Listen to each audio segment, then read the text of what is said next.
Studio Ara.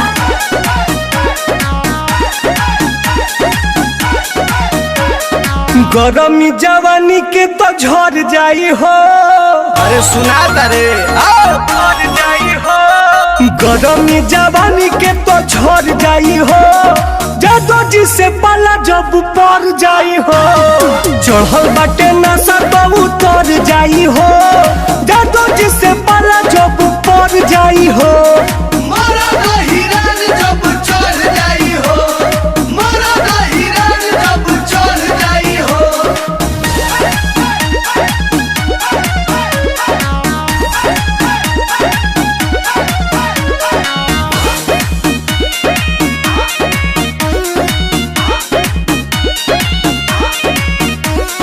धैले बाबे चनी तो आराम हो जाई। मरी हेलो बेदा छेदा जाम हो जाई। अरे घोड़ी तक असर कर जाई हो।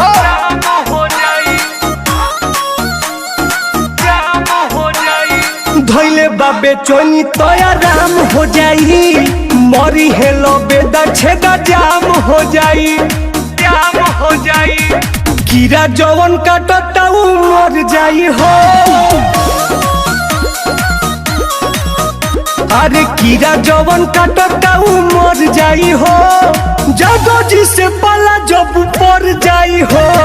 चढ़ल बाटे नशा तो उतर जाई हो। जादो जी से पाला जब पड़ जाई हो।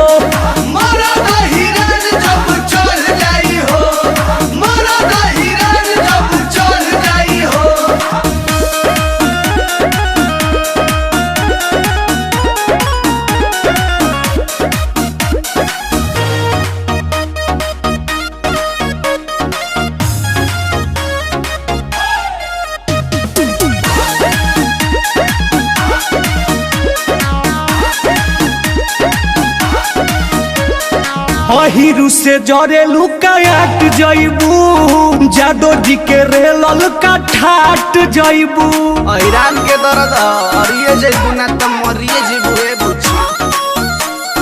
ठाट जइबू। अहिरु से जरे लुकाट जइबू। जादो जी के रेलल का ठाट जइबू।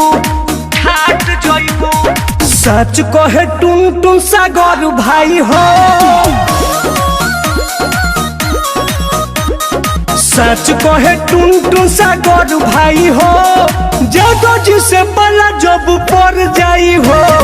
चढ़ल बाटे नशा तो उतर जाई हो। जादो जी से पाला जब पड़ जाई हो।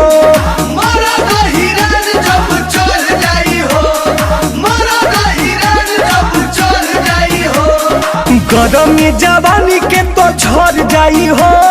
जादो जी से पाला जब पड़ जाई हो। चढ़ल बाटे नशा तो उतर जाई हो। जादो जी से पाला जब पड़ जाई हो।